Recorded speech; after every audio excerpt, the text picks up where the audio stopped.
Hello, everyone, and welcome to Blogging Theology. And today I'm delighted to welcome Tharik Hussein. You're most welcome, sir. Salam alaikum. Wa alaikum salam. Thank you so much for having me on, Paul. It's a real pleasure to be here. Well, it's a real pleasure to have you on. It's a very special episode in many ways. And you're author of an amazing new book.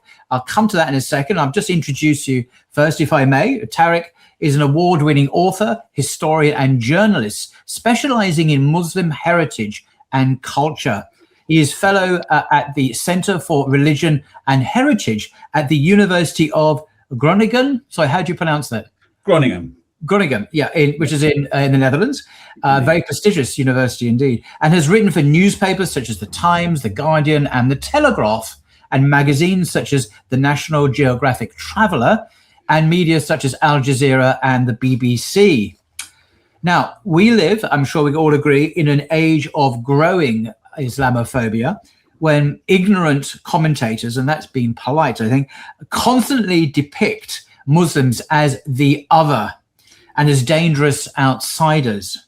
Now, the book we're going to be looking at reminds us of the incredibly long history of European Islam and invites us to remember the huge debt Europe still owes to the Muslim world. And what is this book?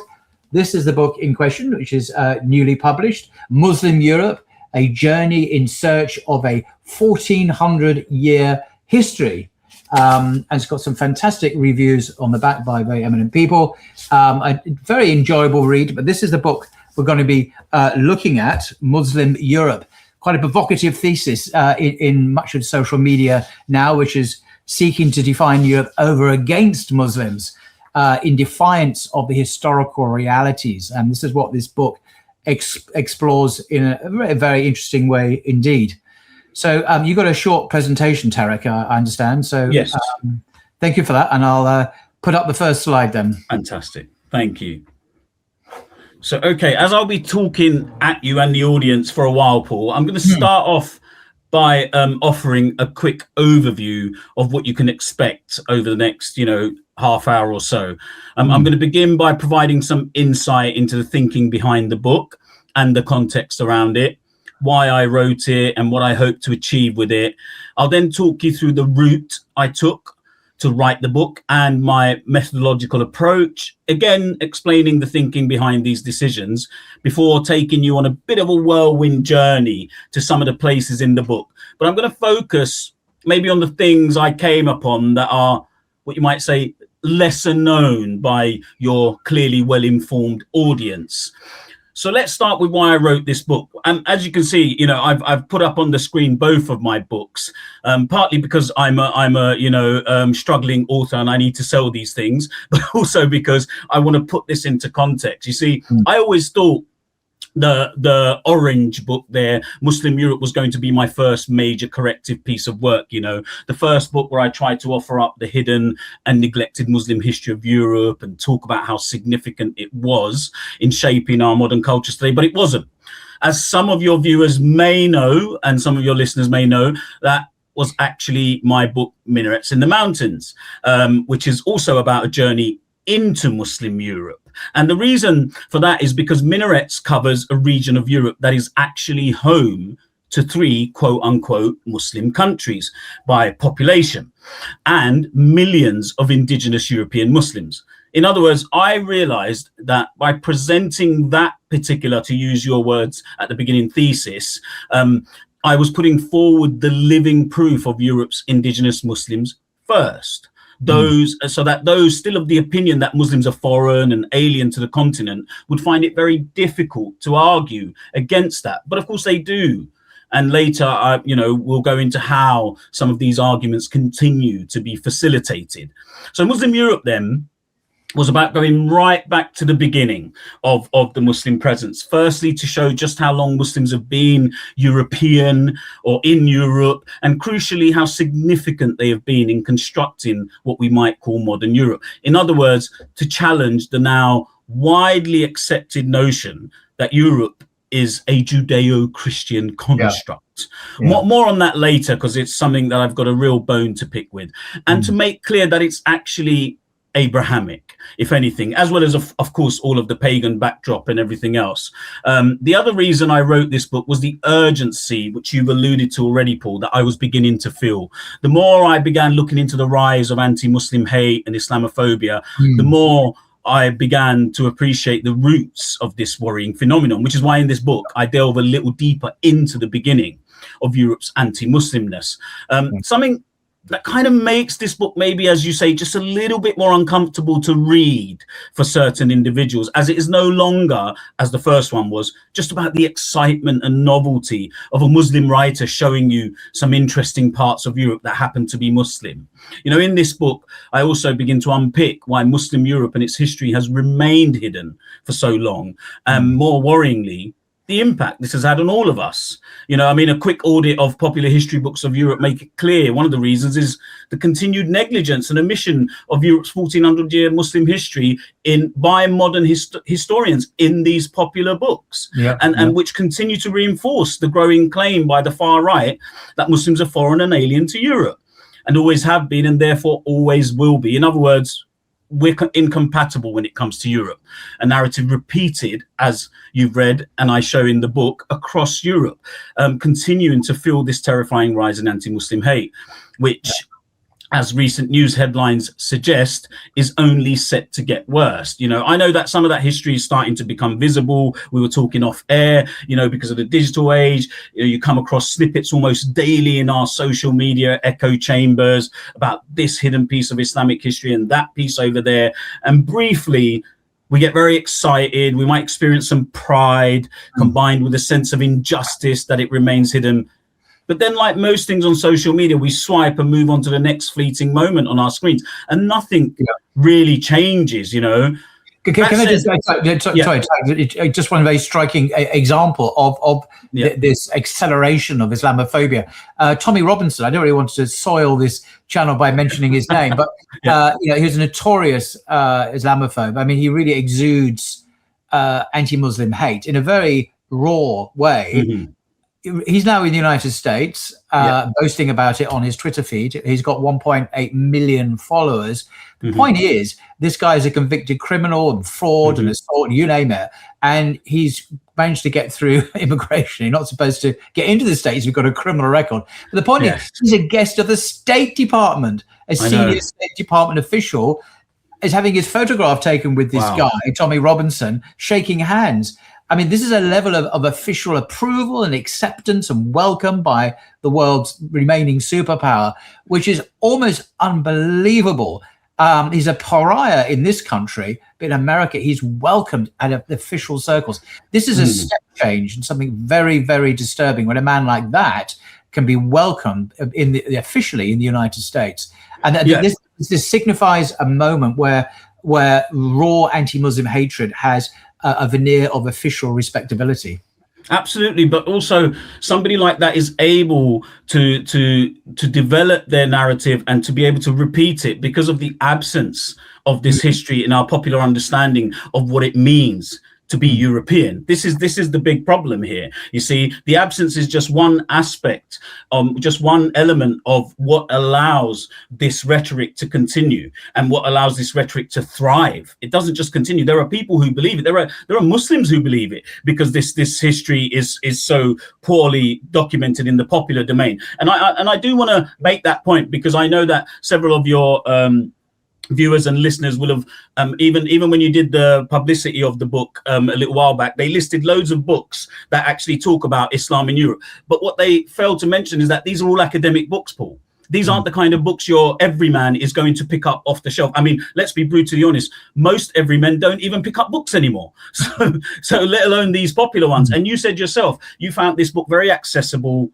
You found it almost enjoyable to read. It wasn't a blow-by-blow history book, and it wasn't this book, but Muslim Europe, I mean, and not the Minarets in the Mountains I've not read. Yes, of course, but you're talking about Muslim Europe, yes. Muslim Europe, what can you expect? It's not a dry history book at all. It's your travel journey, starting off in Cyprus, really, for various reasons, and you discover some extraordinary. Oh, there you are. I'm anticipating. Yeah, I'm just about to go into that. So, the route begins in Cyprus, as you've just said, Paul. And the reason I begin in Cyprus at the very edge of quote unquote modern Europe is because this is where the early Muslims arrived as well. And then I go from Cyprus and I make my way westward through to Sicily, Malta, Portugal, and then finally Spain. And I do this firstly to tell what I believe is a more accurate chronology, of the Muslim arrival in Europe, and make clear where we actually made our presence felt first. I also do this to better explain why and how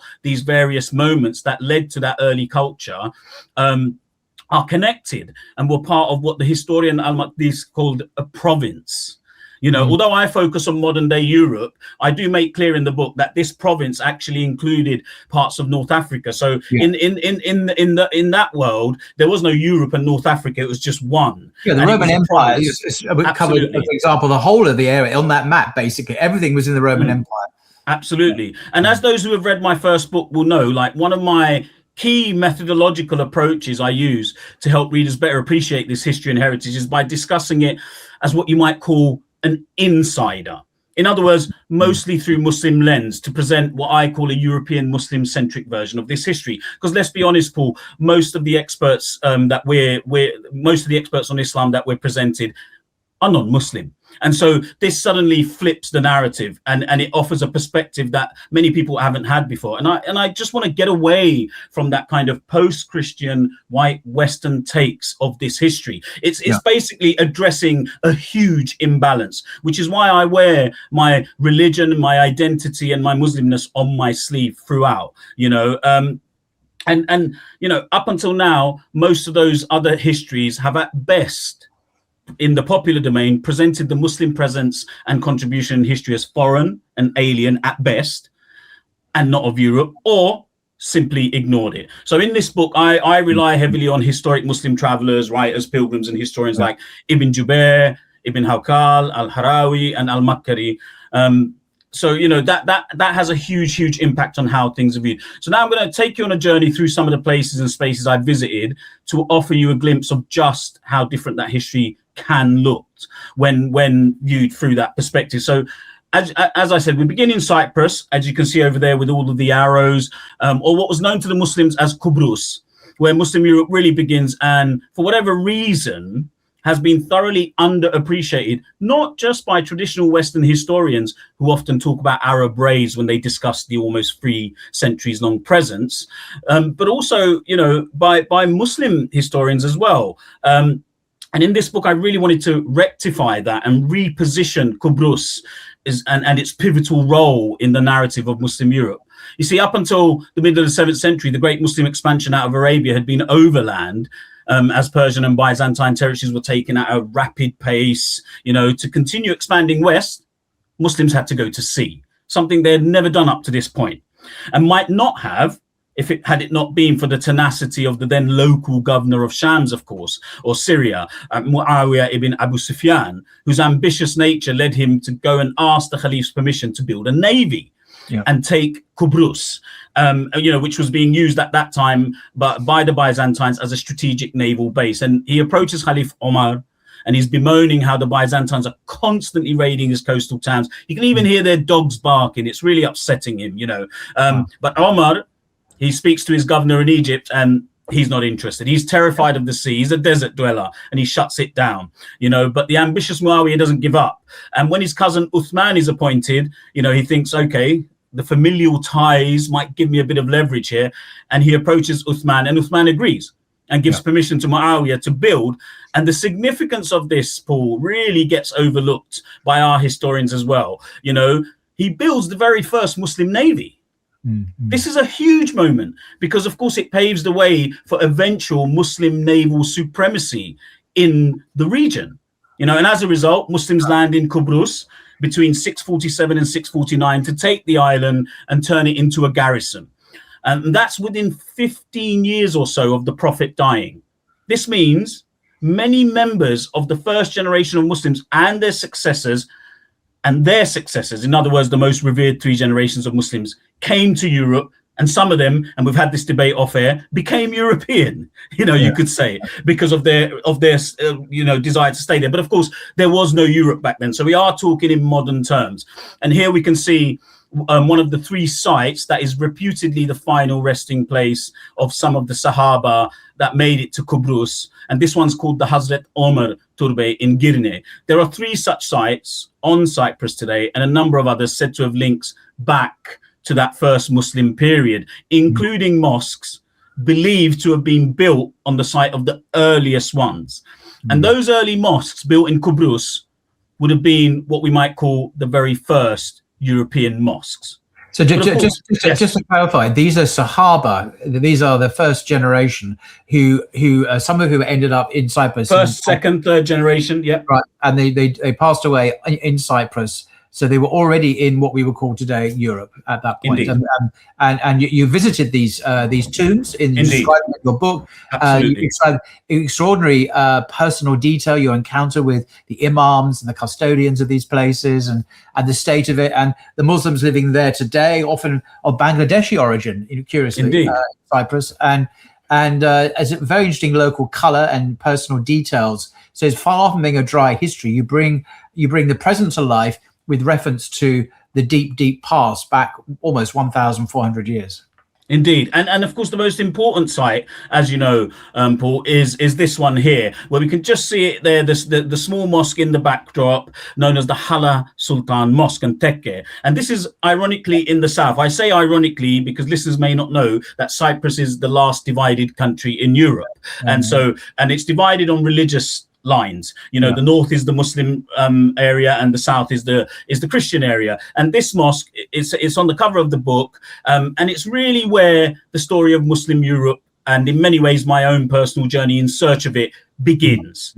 For anyone who's of Arab descent, they will know that the Hala in the name is taken from the Arabic Khala, to mean aunt, because it is believed that the tomb on the screen there next to this mosque is that of Haram, an actual aunt of the Prophet, whose death on foreign shores was prophesied by the Prophet ﷺ and appears in several hadiths, including those found in the most revered collection of all, of course, Sahih al-Bukhari. So as a result, throughout history, medieval sources like Al-Harawi, who kind of authored this wonderful medieval pilgrim's guide for Muslims, he tells us that Kubrus became a significant site of ziyarah, or pilgrimage for those that don't understand. And for some Muslims, especially those in Cyprus, even up until the 20th century, it became one of the most revered sites of pilgrimage in the world. So significant that when the Ottoman Navy would pass Larnaca,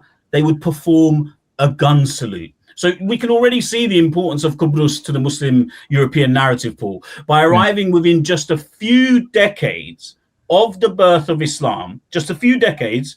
You could say Muslims became quote unquote European quicker than Christians or Jews. And then there is the fact that the island is the burial site of actual Sahaba, making it a significant place of ziyarah even today. The other reason Cyprus is significant today is that it remains home, as you can see from these images, to a distinctly European Sufi order, the Naqshbandi Haqqani, whose founder, the late Sheikh Muhammad Nazim Adil al-Kubrusi, you can hear it in the name, al-Haqqani, is also linked to each of these sacred sites, having spent years campaigning for them to be reopened for Muslim ziyarah and usage. Sheikh Nazim, who was born in Larnaca and whose grandfather was the Hodja at the Hala Sultan Mosque, is also an example of an indigenous European Muslim Sufi.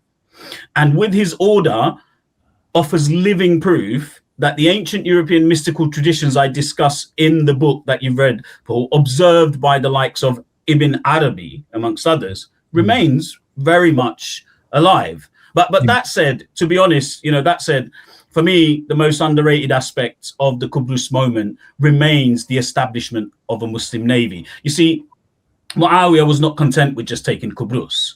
Having smelt blood, he began picking off, as you can see from these arrows, picking off more and more of what are now the Greek islands in the region. And he became so confident that he quickly developed ambitions of attacking the capital of Byzantium itself, Constantinople. Such were Muawiyah's naval successes that the Byzantine emperor decided to bring his huge fleet and meet this irritating new upstart at what became known as the Battle of Mars, up here in the black and white image, depicted much later, of course. Arriving with more than twice the number of ships as the Muslims, Emperor Constans II led the fleet, expecting basically to quickly extinguish the young pretender. But instead they were routed, and Constans is said to have escaped by the skin of his teeth, fleeing disguised as a common sailor. Now, as you can imagine, the victory meant only one thing for Muawiyah. But just as plans were being laid to send an armada to Constantinople, his cousin, the Caliph Uthman, is of course murdered, leading to civil war amongst the Muslims. And Muawiyah is called back to Arabia. But when he returns, Muawiyah is now the Caliph, at least for Sunnis, the majority, and has moved his capital to Damascus, where he picks up from where he left off, launching further campaigns on Byzantine territories, including around 674, one on the city of Constantinople itself. And Muawiyah's navy lays siege to the city for 2 years, and the only reason they are not able to capture it, according to his historical sources, is down to this ancient and mysterious weapon known as Greek fire, depicted here in this medieval manuscript. Terrifying kind of weapon they had, a breathing fire. And it kept burning in water. This was the thing, Paul. Now, when you're fighting wooden ships, that's perfect, you know. And it was because of this ancient napalm that, you know, Muawiyah wasn't able to take the capital. But, and it's a big but, what we need to appreciate about Muawiyah's exploits, and you know, I'm not trying to lionize him for random reasons, but from a European Muslim narrative, you see, whilst Muawiyah fails to take the capital of Byzantium, by the time of his death 2 years later, what he has done, and it really makes clear why Qubrus's episode is so significant to the Muslim European narrative, he's taken control of the Bahar al-Rum, or the Sea of the Romans. In other words, he's taken control of the Mediterranean. And it is this control pool that allows the later campaigns by Muslims to go ahead and for Muslim Europe to really begin. It's like the unlocking of the door. Without it, none of the others could have happened. That kind of confidence in those seas, that presence in those seas wouldn't have been possible. You know, interestingly, one of the islands, not many people realize, but one of the islands that Muawiyah very briefly takes from the Byzantines with that very first Muslim navy is the island known to the Muslims as Sicilia, or Sicily to us today. And although the presence is brief, the reason I mention it is it becomes significant because several members of that first 3 generations are also martyred in Sicilia. So already we've got 2 places confirmed in which we have very, very revered Muslims buried there. You know, Al-Harawi tells us that just like Cyprus, these burial sites once again became sites of ziyarah for the early Muslims, with the most important on the island of Sicilia becoming the one he claims belongs to an Aisha, who apparently is a niece of the Prophet. Wow. So now we've got 2 members of the Prophet's quote unquote extended family, shall we say, buried in Europe. Paul. Right? Aisha says Al-Harawi was buried like Haram in a tomb near a mosque in the west of the town of I had no idea before I had no idea the Prophet's family himself, extended or otherwise, were actually buried in Europe, in known places like Sicily. Absolutely, or what were known places. I mean, in the case of Haram, we have an idea. This is where obviously certain legends claim she's buried. With Aisha here, there's absolutely no chance, because these sites, although they became very popular during the period of the Emirat of Sicilia, which is established around 827, first by the Aghlabids, who are helped by the Umayyads of Al-Andalus, and later under the Shia Kalbids, when we see the most glorious Muslim period of the island. Sadly, none of that stuff survives from Sicily's Muslim period now, except for the odd echo, you might say, like the design of these churches. You can see quite clearly inspired by Islamic design with its red dome and geometric patterns. And this pillar, I mean, this really blew my mind when I came across it. This pillar featuring Quranic inscriptions outside the great cathedral of Palermo. And it was particularly poignant for me because, of course, the man I was following around Sicily, Ibn Jubair, he was one of the last to pray in this mosque before it was turned into a church. But given that we're recording this in Ramadan, he prayed Taraweeh in this masjid, from what I can gather. So, you know, you can imagine the shivers up my spine as I was looking at what might have been a pillar that he himself may well have seen, you know. But because of this paucity of Muslim remnants, you know, and also just because I'm completely fascinated by the period that came after, I'm actually going to focus on the period that follows the Muslim one, when effectively Vikings or Normans, whatever you want to call them, right? Just like those that were coming to invade Britain at around the same time, rocked up in Sicily, saw this marvelous culture, and basically went native. You know, here in front of you, you have what might feel quite familiar to anyone that has visited either the Tower of London or even more so the castle in Norwich. Because they're both built by William the Conqueror, and they're both Norman keeps, which is what this is modeled on. But this is a palace in Palermo, the capital of Sicily. Known today, the palace is known as L'Aziza. But when those Normans completed it, they called it Al-Aziz. This is because they became almost entirely Arabized, in that they spoke Arabic, they called themselves sultans, they retained Muslim staff, and even built Muslim-style palaces like the Al-Aziz, which combines external Norman features, which you can see in the background, with internal Islamic ones, which you can see in the foreground. This included an advanced air conditioning system that brought water into the building using channels and fountains that cooled the air as it entered before distributing it throughout the building using clever wind tunnels, which when I turned up almost, you know, over 1,000 years later, it was an air conditioning system that was still working, you know.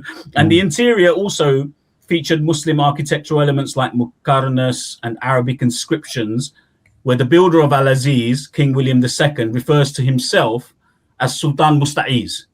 And that wasn't all. Outside his Al-Aziz, Sultan Musta'iz built himself a garden, which he called Jannat al-Ard, or heaven on earth. Again, modeled on the Islamic concept of gardens in the heavens. I mean, and the reason I really want to focus a little more on this period, as much as I was blown away by how Arabized and Islamized these Christian kings became, and how tolerant as well, because they continued a lot of that culture that the Muslims were you know, adopting, is because of the role this period actually plays in seeding the later Christian Renaissance. Because we often hear, Paul, about the translation efforts in Toledo. Those of us that read about these things, we hear about Toledo all the time, that allowed Muslim knowledge to enter Christian Iberia. But we almost never hear about the role played by Palermo, where these Norman sultans also carried out huge translation projects, often using translators that had worked in Spain and Italy, in places like Toledo and Bologna, and in some cases had even been gifted to them by Muslim rulers like the Ayyubid Sultan Al-Kamil, who was the nephew, of course, of the great Salahuddin. Now, I mean, looking at the translation efforts is a huge topic, and you know, it's obviously explored in the book. But for now, for the listeners, I just want to highlight one of the most fascinating things I learned, and I'm sure you're going to have much to say about it, Paul, when looking at this crucial phase of knowledge transference. You see, when I was trying to understand this, what I couldn't understand is, you know, how the continuum from Muslim foundational knowledge to the Renaissance was broken. And the more I looked, the more I began to see examples of what can only be described in modern terms as plagiarism by some of Europe's much lauded quote unquote Renaissance men. Something we are only really starting to hear whispers about now, and again, mostly in our social media echo chambers. And of course, you know, with all of these elements that I cover in the book, I can't go into great depth in each one. It's just impossible. So for the purpose of my book, what I did is I used the example of the 16th century scientist Nicolaus Copernicus, the Pole, who has long been credited with telling us. He still is. I read this on social media recently. He discovered the circulation of the blood and all this. Exactly. No, but also he's the one who's given the credit for telling us the Earth rotates around the sun and not the other way round, where the sun rotates around the Earth, as the Ptolemaic Greek model had suggested. But that was up until the 1950s, when an Austro-American scholar, Otto Neugebauer, and his colleagues, they came across the works of the late 14th century Syrian astronomer and timekeeper at the Umayyad Mosque in Damascus called Ibn al-Shatir, whose lunar model Neugebauer realized was identical to that of Copernicus. Only the Syrian had lived a century before the Pole. Newbar and his colleagues, obviously, when they were looking at this, they then also discovered near identical parallels with Copernicus's work on planetary movement and that of the 13th century Persian polymath Nasir al-Din al-Tusi. But what's worrying, of course, is neither Ibn al-Shatir nor al-Tusi were mentioned by Copernicus. He does mention other Muslims, by the way. Newbar and his colleagues basically arrived at the conclusion that the likelihood Copernicus independently comes up with these same ideas was all but impossible. Now, whether or not this negligence on Copernicus's part was deliberate or not, we'll never know. There is a possibility, of course, that he used sources, translations that failed to acknowledge the original authors. But either way, the continuum was broken. And that's what happened over and over again between the Islamic cultural body, the Islamic body of knowledge, which, of course, when I say Islamic, that's not exactly accurate. I mean the Muslim body of knowledge, because a lot of that knowledge came from Indochina, a lot of that came from India, a lot of that was gathered from across Persia, pre-Islamic knowledge as well. It's just when it went from there to the Christian kingdoms, the continuum was broken. The credit wasn't given, or the references, to use an academic term, weren't in place. Now, the other aspect of this history that blew my mind the more I was looking into it is the much overlooked relationship between the two medieval Norman dynasties, because, of course, in front of you now is a Norman keep most of us British people are very familiar with. You see, you had the Normans of Sicily and they had the Normans of England. And the fact that through marriage and various cultural exchanges, these two families were remarkably closer than we have been led to believe. And it is almost certain that some of the Islamic culture inherited by the Christian sultans in Sicily made its way to these shores. In the book, one of the examples I discuss is that of Norman King Henry II, an illustration on the screen there, whose daughter, Joan of England, just happens to be married to the Sultan Musta'iz I mentioned earlier, William II. But Henry also married another of his daughters, Eleanor of England, to Alfonso VIII of Castile in Spain. Now, these are both kingdoms that we know were absorbing so much of the Islamic culture they inherited. These included legal, fiscal, and architectural practices, as well as the intellectual traditions in science, medicine, and philosophy, through, of course, their two major translation centers, Toledo, Palermo, as well as the other smaller ones like Bologna, Salerno, and other places. And the familial ties meant there were clear channels, Paul, that existed between England and these centers in both Spain and Sicily. In fact, the more I looked into Henry II, the more interesting things became. For example, Henry's tutor was one Adelaide of Bath, often regarded as England's first great scientist. Now, Adelaide, it turns out, has been traveling extensively through Muslim Spain, Sicily, and maybe even further east in search of what he called the studies of the Arabs. Adelaide not only understood Arabic, but is often credited with introducing the Indo-Arabic numerals to the British Isles. And scholars like Adelaide are believed to have often moved between England, Sicily, and Spain. And with them, of course, certain ideas and practices would have moved as well. Some of these are believed to have affected, amongst other things, English common law. Now, the framework of this, Henry II established towards the end of his life. There are several features in English common law that scholars point to as potentially having arrived from Muslim legal practices. But probably the most fascinating is Henry's institutionalizing of a 12-man jury system to uncover the truth.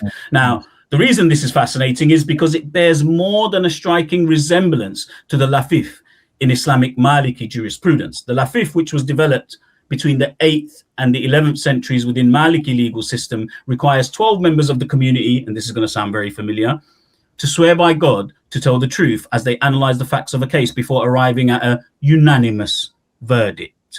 As most people know, the Maliki school is one of the four main Islamic Sunni schools of theology, but what makes this interesting is that it is the Maliki school of theology that was most widely observed in Muslim Sicily and Spain.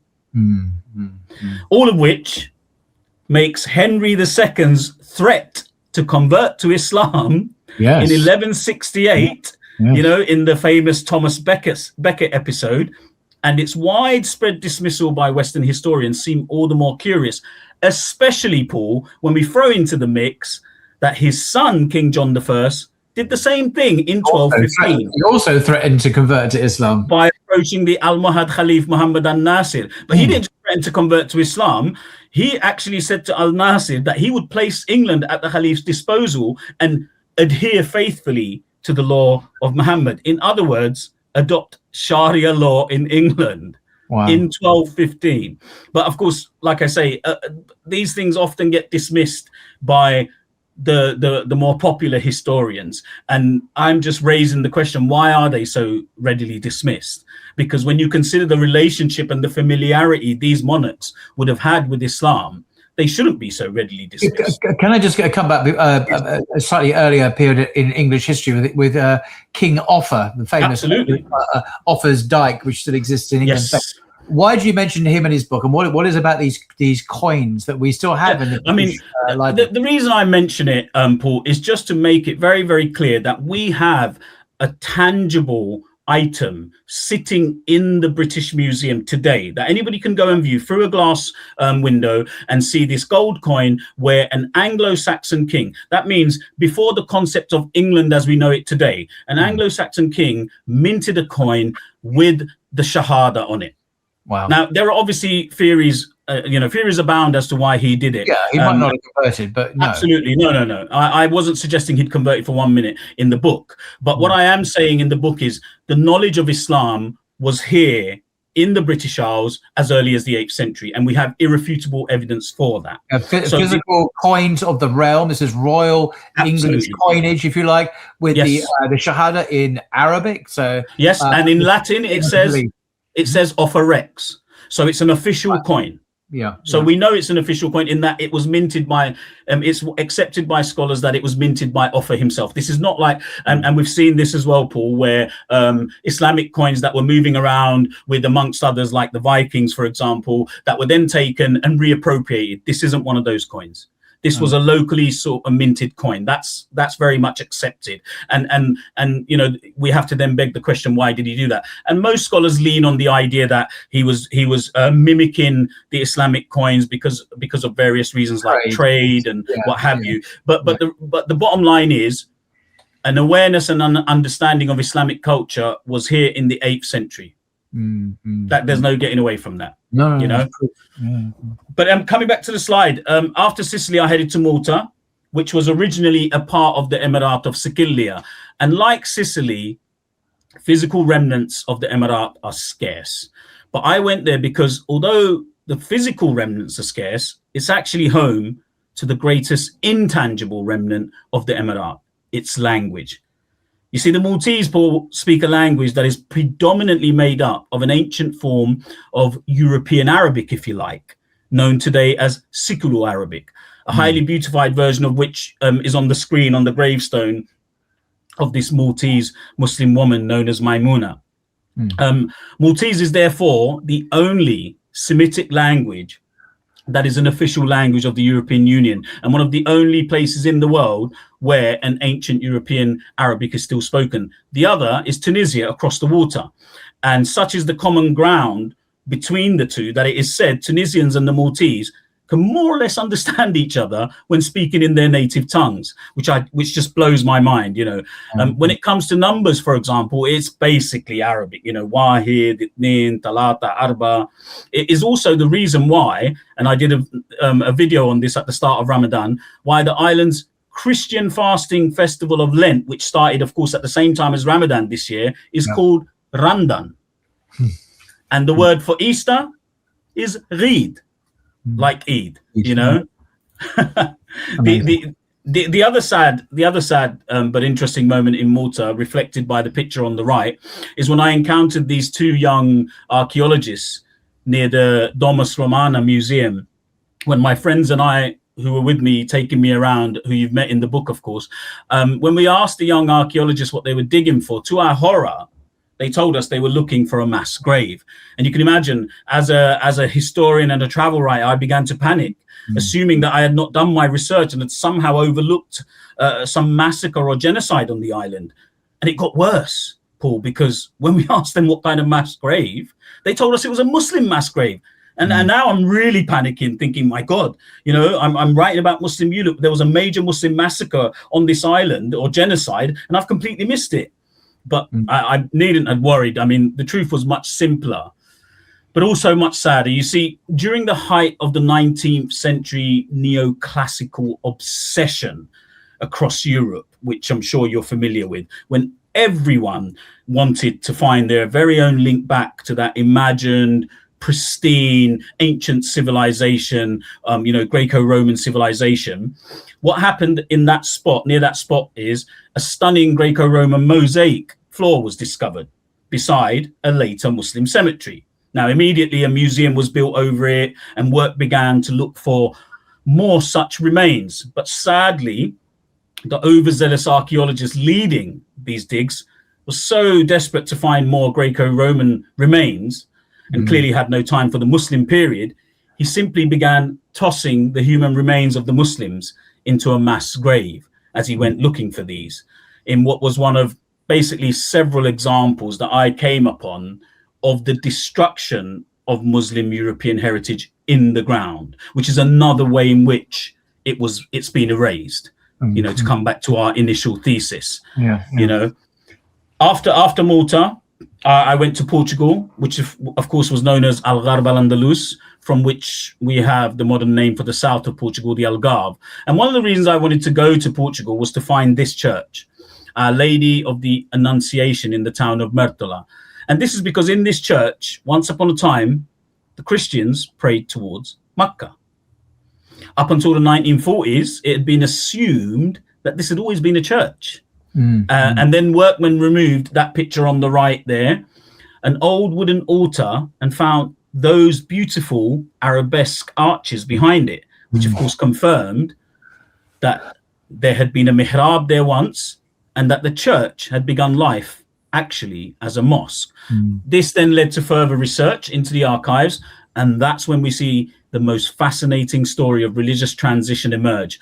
And we only know this one because it's been documented, but I reckon it's happened in many other places. The story goes that when the Muslim period came to an end and the mosque was converted into a church, and the locals also had to become Christian or do something otherwise, or flee, most of them, they just weren't happy with the new direction they were being asked to pray in. And they badgered the local authorities, Paul, to let them pray in the southeasterly direction, which of course was also the building's natural orientation. But the authorities refused, so they petitioned the king himself. And amazingly, he agreed. So the altar was moved to its current location, so that every time the Christians of Murtola, or certainly that generation, congregated to pray, they did so facing Mecca.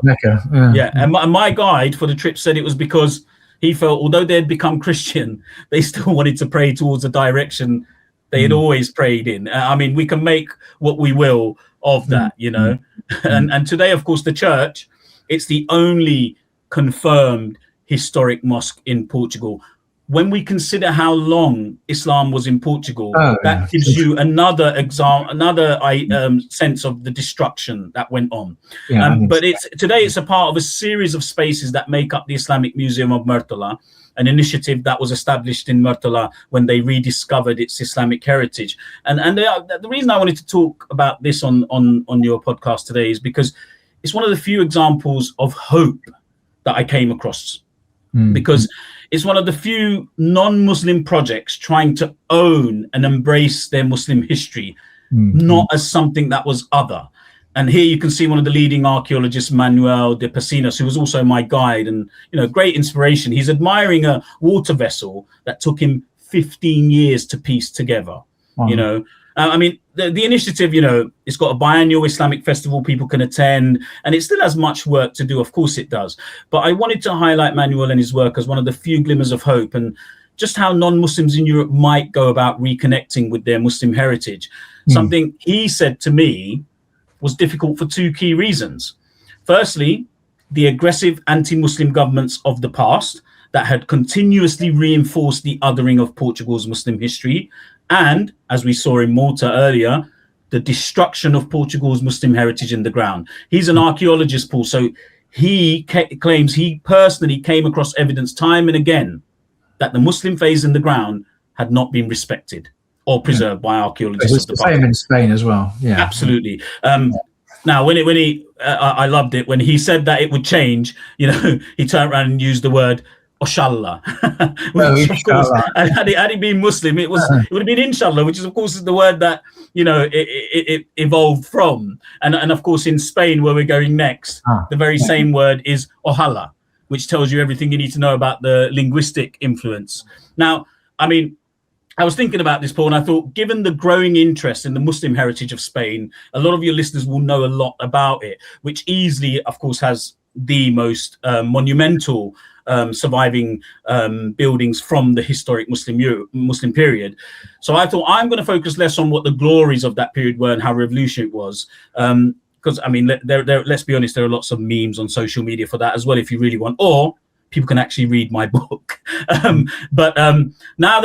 Now what I have up here is not a mosque as much as it looks like it. I noticed that you were recently in the Gulf, Paul. Did you happen to go to that great mosque in Abu Dhabi? Because no, I haven't been to Abu Dhabi. I was in Qatar. Often people see those white horseshoe arches and they immediately think, oh my God, it looks exactly like that mosque in Abu Dhabi. But it's not. It's a synagogue.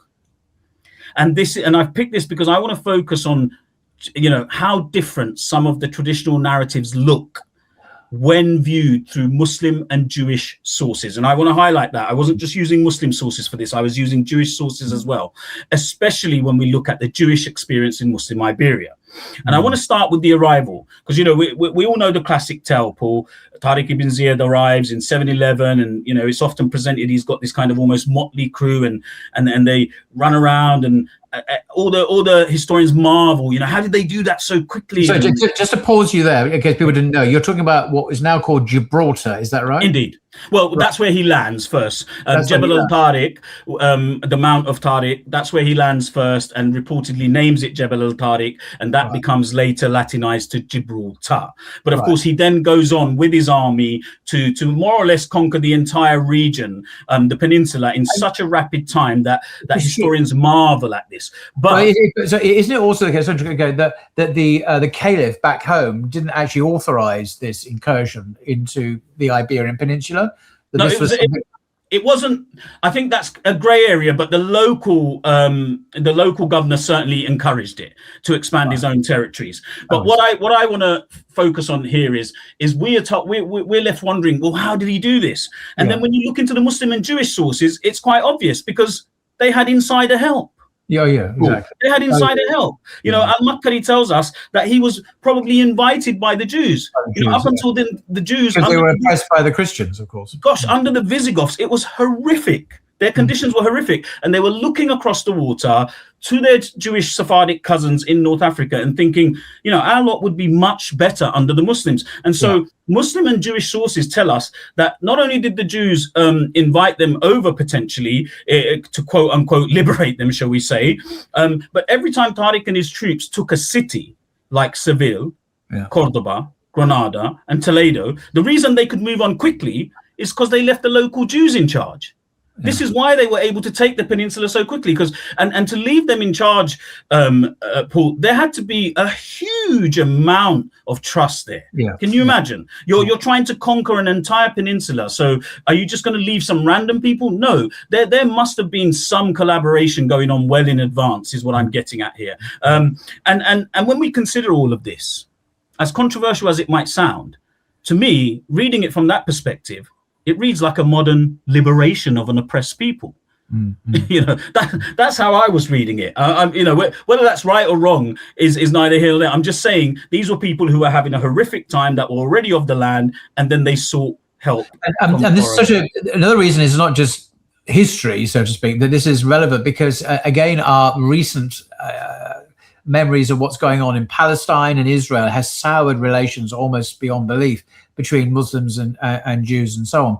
But historically, and for longer periods of time, of course, the relationships between Jews and Muslims were very different. Exactly. And Muslims actually welcome Jewish refugees from the Christian world into the Ottoman Empire, for example, to save them, basically. And so it's a very different relationship historically. Absolutely, Paul. In fact, in my first book, I talk about the Ottoman period, but long before the Ottoman period, Okay, whether you agree with my controversial statement about it being a liberation or not in that moment, what is undeniable is that the situation of the Iberian Jews, known as the Sephardic Jews, improved so dramatically, Paul, that they experienced not one, but according to some, 2 golden ages in Muslim Iberia. Okay, so spanning roughly the 10th to the 12th centuries, it's often split into 2 distinct zeniths.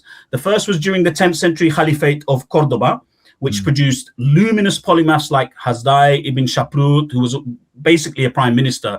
Rabbi Musa ibn Maimonides, considered the second Moses. The Aristotelian philosopher and physician Judah Halevi, the Neoplatonic philosopher and poet Solomon ibn Gabriel. We would be here all night if I started reeling off the names. And the second zenith is under the Zirid and the Nasrid rulers of Granada, which is why Granada was often dubbed Granada of the Jews.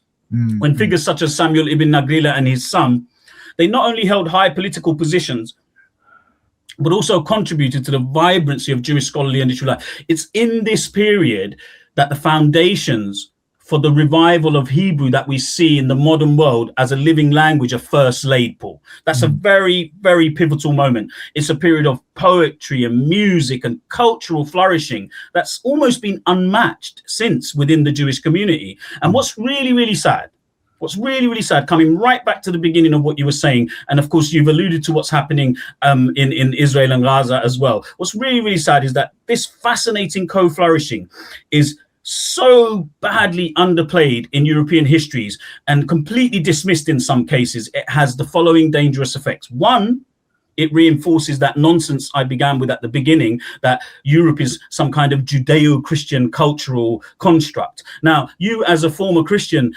you know yourself, when you look into Europe's Christian history, almost the moment Christians arrived on the continent, they wanted to extinguish the Jews. And this kept happening again and again and again and again and again. And every time it did happen, where did the Jews find sanctity? They found it in Muslim Europe. Now, first of all, it was in this particular area that I'm talking about. And then later, after the eviction from Iberia, when the Catholic monarchs kick out the Muslims and the Jews, the majority of them end up either in Muslim Ottoman Europe or in North Africa. And it's only after the post-Enlightenment that Western Europe really begins to start embracing them again. And I think this is the great tragedy. This has been forgotten. But also, of course, it denies Muslim Europe the credit it is due for its role in protecting the Jews of Europe. When we look at European history, Paul, we're always meant to look at it as though everywhere was kicking the Jews out and hating them. But Muslim Europe wasn't. Muslim Europe wasn't doing that. Now, of course, there were occasionally despotic rulers who did, treat them very badly and what have you. But these were exceptions. They were not the rule when you look at this period. And I think it does Muslims of Europe and Muslim Europe a huge disservice when this. But more worryingly today, Paul, as you alluded to just a little while ago, more worryingly, when we leave this history out of the mainstream and popular understanding, it galvanizes those people that are pushing this narrative of Jews and Muslims as eternal enemies. And they are gathering momentum at a pace that is terrifying. Whereas if you go back and you look at Europe's history between Muslims and Jews, there's a reason Sarajevo is lauded as the Jerusalem of Europe. There's a reason Granada during the Muslim rule is known as the Granada of Jews. And all of this, sadly, is no longer a part of our understanding of what we call quote unquote European history. Now, I'm nearly there, Paul. I know you've got loads of questions. Now, slide 15, we need to cover this, because the second thing I wanted to highlight in this talk is the role of the Reconquest narrative and the mythologies that galvanized it. Now, these are mythologies and legends that became central to the modern Spanish identity, which I believe are symptomatic of the kinds of narratives and myths we find across Europe. And I found them, Paul. And, maybe in another book, I may go into that. And so I use these particular mythologies to show how they've contributed to what I describe in the book as an anti-Muslim DNA that runs through the core of the popular modern European identity. Now, the two myths and narratives on the screen, depicted by various images, are that of the patron saint of Spain, St. James, who, to anybody that knows their Christian history, will know he was, of course, a Sahaba of Isa alayhi salam as well, and the legend of the tribute of 100 virgins. Now, although St. James was a real person that lived at the time of Isa alayhi salam. In the medieval Iberian legend, St. James is repackaged as Matamoros, which translates literally to Moor Slayer, but of course that means Muslim killer. So just have a think about that, Paul. The patron saint of a medieval, pre-modern world, the patron saint of that kingdom is called Muslim killer. Just think about the impact that has in a pre-iPhone, pre-digital age, pre-newspaper age. I was in Madrid a year or so ago. There's still a statue to this guy up there. You know, he's still honoured in civic life in Spain, in Madrid. He's in most churches. In fact, he's in the Mezquita in Cordoba. He's in the Mezquita in Cordoba, which is, of course, the former Umayyad mosque. There's a statue in there, in the middle, in the chapel. And just to give everybody else listening context, so this is this mythic image of St. James. In the Matamoros legend, he miraculously appears at the Battle of Clavijo, which is traditionally dated to about 844, to help Christian forces defeat the Muslim army of Al-Andalus. So just hold that in your minds. Now, closely tied to this is the 100 Virgin tribute, which is a later Romance era story that claims Christians were forced to send 100 maidens each year to Muslim rulers, and that the battle that I mentioned earlier, aided by St. James, ends this humiliation. So the two are intermarried, these myths, these legends, but neither episode is supported by any contemporary evidence. Both emerged centuries later as powerful symbols used to dramatize the Christian resistance and justify the Reconquista, but of course also depicts Muslims in two very distinct ways, Paul. The first, almost subhuman, you know, worthy of the barbaric, worthy of being killed and murdered. And the second, sexually depraved. I could almost be reading a Daily Mail headline to you. Daily Mail. You know, and if you look on your screen, I haven't just put in random images. One of them is a poster from, I think, if I remember correctly, from the 18th century, when plays were still depicting this horrific moment when local virgin girls were stolen and sent off to, you know, quench the thirst of these sexually depraved Muslims. So this was essentially the kind of, you know, identity constructing myths and legends that, sadly, if you go looking, they're all over Europe, Paul. You know, but anyway, now I know many of your viewers would have tuned in hoping to hear how great scholars. I've seen that. Exactly. How the great scholars, artists, and teachers of Muslim Europe revolutionized Europe. But I'm afraid for that, I'm going to have to ask them to buy the book, and also just to the link in the description below, folks. Just click on the link below in the description box. Get your own copy. It's definitely worth a read. But to offer them a slightly romanticized glimpse of what I call Europe's great Caliphate culture, I'm going to end, Paul, by reading the words of the 19th century author Victor Robinson, who, by the way, isn't Muslim, who wrote in his story of medicine, Europe was darkened at sunset. Cordoba shone with public lamps. Europe was dirty. Cordoba built 1,000 baths. Europe was covered with vermin. Cordoba changed its undergarments daily. Europe lay in mud. Cordoba's streets were paved. Europe's palaces had smoke holes in the ceiling. Cordoba's arabesques were exquisite. Europe's nobility could not sign its name. Cordoba's children went to school.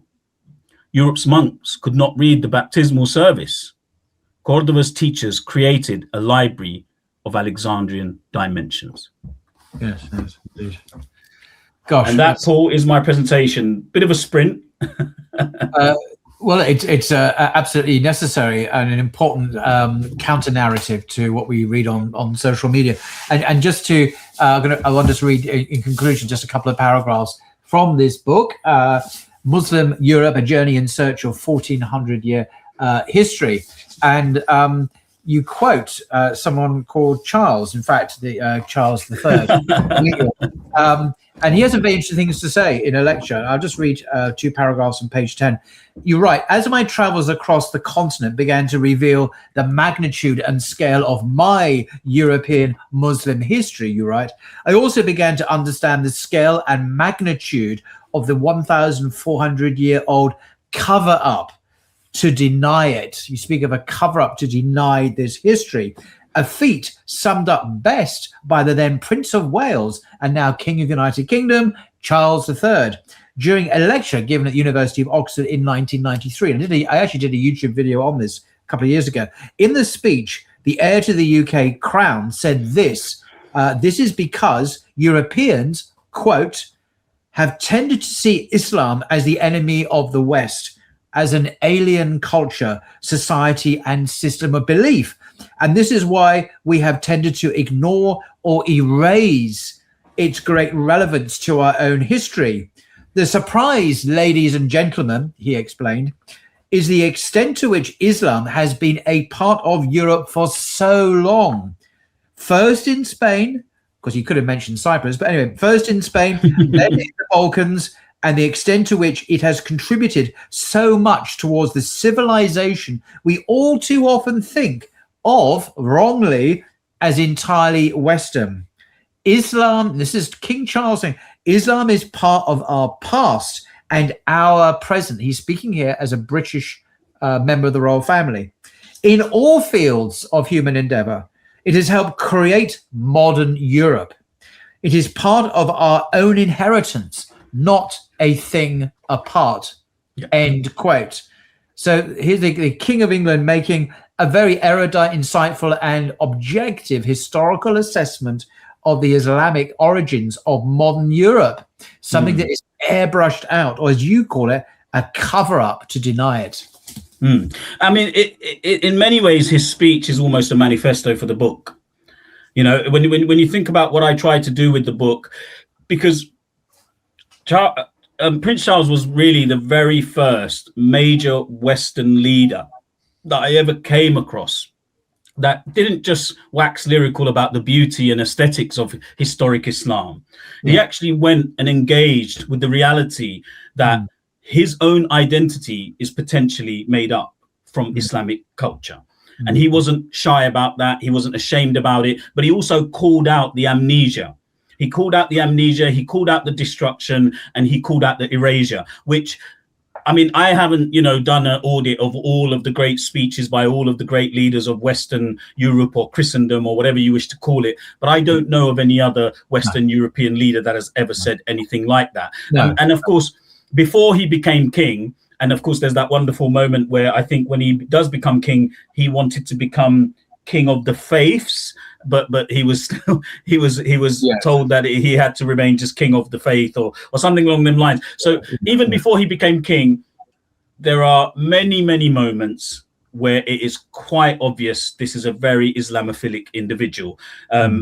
His relationship with it, as far as I can see from the kind of research that I've done, goes all the way back to the 70s. He was a big fan of Martin Ling's. He loved it. Obviously he loved Islamic art. Who doesn't? But then he goes and founds his own Prince's Trust, which not only encourages Islamic art, is one of the greatest institutes in the West that is still teaching the classical techniques. So this is a person who is very, very Islamophilic. But whether or not he can speak as much in that way now, I don't know. He has a formal role, and then he's a private individual, and I think sometimes the private individual we get glimpses of his own personal interests, and they certainly are. Not just Islamophilic, but in a sense that he identifies with Islamic teachings in some way. I think Islamic spirituality, particularly Sufism, mentioned Martin Ling's. Absolutely. He actually wrote a preface to a book by Martin Ling's, which I have here, praising Martin Ling's biography of the Prophet. That's right. Which is the great classic biography of the English language, a great work of literature. And Charles loved it. So absolutely, he must have read it, and this is something that I found very impressive in my journey towards Islam as well. So he's not just an observer; he is in some way identifying and relating to it as a person, himself. But but as a monarch now, he has to perform a Christian function, of course. But people have their suspicions about him, even on the far right. They kind of say, "Whoa, is he really? He's not condemning Muslims enough, and all this rubbish." So who knows? God knows. If you were to go down an internet rabbit hole, there are plenty that are still, talking about how he's a he's observing Taqiyya, he's a closet Muslim. So you'll get all of this all the time, with anybody that shows any kind of interest in this area. Absolutely. So this is the book we've been talking about. You've written 2 books, of course, but this is the one that I've read, and it's great fun. It's a very human journey, a very person-centered. It's not an dry academic. It's about your encounters with people and places that you've been to in the last couple of years, but telling the narrative of European Islam, Muslim Europe, and the realities of this, the journey that you have been through to discover this. And this is very impressively referenced. It is, in a sense, an academic work. I mean, it has a rigor about it. You're not just, giving your opinions. You are trying to be very precise in your historical references. So the link is in the description below. Do have a read. It's recommended by some very prestigious and eminent people on the back cover for its excellence. It's very readable and really, addresses a lacuna in studies about Muslim Europe. So I do commend you for that, sir. Thank you so much. Do get your copy and share it with your friends and your enemies. And let's raise the bar. Let's be more educated about Muslim Europe and the truth of it. Because we're in this kind of tug of war at the moment. Who owns the narrative about Muslims in Europe? And we need to inject some truth, some history into it. Yeah, and we can't do that if we don't know our own history. I was doing a talk the other day at a kind of co-working Muslim space, and one of the young individuals there said to me afterwards, she said, we really need to know this, because I love that phrase, you don't know where you're going if you don't know where you've come from. In other words, if you don't know your history, you can't move forward. And I said to her, that's very true. And a lot of the time we think when we're reading our quote unquote Islamic history, that's precisely what we're doing. But the problem, Paul, is most of our Islamic history in the English language, in the accessible world, is written by non-Muslims. Yeah. So most of our Islamic histories, whether it's about Europe, and of course there's a paucity when it comes to Europe, but most of these histories are written by people who don't identify as Muslim. And so the history is written from a very skewed perspective. And it's with this pretense of objectivity, which always frustrates me. There's this suggestion that, and I was I've been working on a project about Sir Richard Francis Burton and his Hajj. When you read about his infamous Hajj, where he basically dresses up as a Muslim to go and do this Hajj, when he's writing about his Hajj experience, he's not writing it as a devotee. He's not writing it as a worshipper. And yet it's presented as though it's more authoritative because of that reason. And that has stayed. That has stayed, and there is no objectivity, Paul. Sorry, I just want to finish on that. People need to realize that all the great philosophers of the world have all already arrived at the conclusion that there is no such thing as objectivity. Nobody can be truly objective, because to be truly objective, we have to quote unquote extinguish ourselves. And I'm not talking about in the Sufi fana sense. It's impossible, in other words. So all of us carry baggage. The difference is, in the past, we have been led to believe that if somebody has an RP accent and it happens to be white, happens to be middle-aged, happens to be male, then that is much more objective than, say, a brown person like me writing that same history. And when you start reading between the lines of even the reviews that have been done on my book, that's there. Really? That's there. Oh, absolutely, it's there. In some cases, the racism isn't even thinly veiled, Paul. Right. A couple of days ago, I met up with an Oxford Don, a very senior professor at Oxford University, been teaching there for years. And he's a Muslim, and he teaches PhD students and whatnot. And he said to me on some of the courses he teaches on, he said, "Yeah, well, we teach from Muslim books." I'm trying not to say too much. I don't want to give away who he is, because no, that's fine. But he's not given permission to tell this story. But nevertheless, there's a general truth he's trying to enunciate. So he teaches books written by Muslims. He also teaches books on Islam written by non-Muslims, and he said so that there's a sense of balance is being perceived in the course. You have Muslim and non-Muslim writers writing about Islam on the course, and I immediately said to him, "Well, that's interesting, because in the courses on Christianity, the vast majority of scholars in Christianity are Christians. Does anyone ever say at Oxford University, well, we've got to have some books written by non-Christians on the Bible or Christian theology or patristics or anything like that to ensure balance, you see?" And he looked at me and said, No, they never say that on Christian courses. And I said, well, there you are then. It's not really balanced, is it? It's all about getting a non-Muslim talking about Islam. They would never say that about Christian texts. Or we must have an atheist talking about Thomas Aquinas or St. Augustine. No one ever says that. But when it comes to Al-Ghazali or whatever, it's good to have a non-Muslim talking about that. Because these guys are too biased, they're too emotional, But I think it's hardwired into Oxford's curriculum, and this is by the leading scholars at Oxford. So I had it firsthand from him, and he admitted that this was a double standard.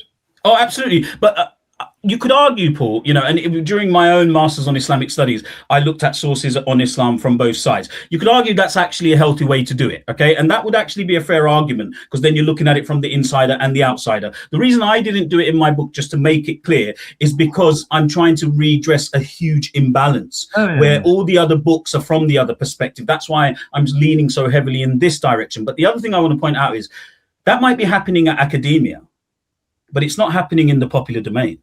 You see, it's not happening in the history books that you pick up off Waterstone shelves, and there are other bookshops that people can go to. It's not happening on the everyday man's popular shelf. That's where the issues are. Any history book behind me that is on Europe, even by some of the biggest names in that area, it's almost embarrassing. It's almost embarrassing how little they cover of the Muslim section. And the other embarrassing element of it, which I realized only when I started auditing them in this way, is that it's also embarrassing when it comes to the Jewish experience in Europe. Like, they've consciously left out all of the genocidal massacres prior to the Holocaust. It's almost like the only major atrocity committed in some of these, admittedly in the more shorter histories of Europe, like the one that they seem to focus on, it's the Holocaust. And of course, you and I both know, if that word had been invented before the 20th century, we could have pointed at several Holocausts throughout medieval and post-medieval history. In fact, pre-modern is when it really accelerates with things like the Reconquista. So it's a dual thing going on there. That's very, very frustrating. Things are getting better. There's a new generation of young Muslim scholars such as yourself, who are educating themselves at the highest levels, getting their doctorates and so on from Oxford and so on. I privileged to know some of them. So there's a slow change in academia and elsewhere where it's like Quran translations. They used to be by non-Muslims, and some of them were very good, but now the best are by Muslims. So we are seeing this slow change, long overdue, but we're not there yet. What about the popular domain, Paul? You read a lot. You're clearly a man who reads a lot. Where are the Muslim writers writing the histories? Writing histories? Well, there's you. I mean in terms of. No, but I'm just saying it's not there yet. When we look at the most influential writing, shall we say, when it comes to the masses, which is in the popular histories, the popular narratives, we really struggle there. It's almost impossible to find. I'm thinking of scholars at Cambridge Muslim College, Junior College in California. There's a generation of highly trained scholars who are very familiar with the Western tradition in terms of philosophy and theology and history and so on, as well as the Islamic tradition, and have sought to understand it from the Islamic perspective without straw manning the Western position, understanding it in its own terms, but drawing on the rich intellectual tradition of the Islamic tradition. Absolutely. This kind of synthesis, this approach is very interesting. And although in terms of kind of the narratives of the history you're describing, I'm not so familiar, but in terms of philosophy, science, metaphysics, logic and so on, this is happening, or biblical studies. I know. I'm not disagreeing with you on that. I'm not disagreeing with you on that front at all, Paul. I know many of these scholars. I interact with them in my academic work as a fellow at the centre. What I'm saying is, I also know they share my frustrations. One of the biggest frustrations of academia is, how do you bring it down to the masses? That's where theology comes in. That's why. Absolutely. And this is why what you were saying earlier about the book is the reason I didn't write it in a very academic style is I do have an academic grounding. Clearly, I can research like a historian. I can research like an academic. But my aim always with these books is to then bridge that. so that it becomes far more accessible, it becomes enjoyable almost. And of course, in that I do suffer as well, because then some reviewers don't take it as seriously, where other reviewers will talk about the merits of making this history accessible, but for others it's not scholarly enough. It's not, you know, it doesn't have enough footnotes and enough references. And so you're always walking that fine line. And one of the great tragedies for me is that we don't have enough writers in this arena. There a few are coming through, and a few that are writing these histories. Often they're only getting publishing deals with very small, like cottage industry type publishers, and they're not hitting the mainstream. And I don't think we're in a position to change the narrative until we enter that arena with a degree of presence where we can say, well, actually, this is what it looks like from our perspective as well.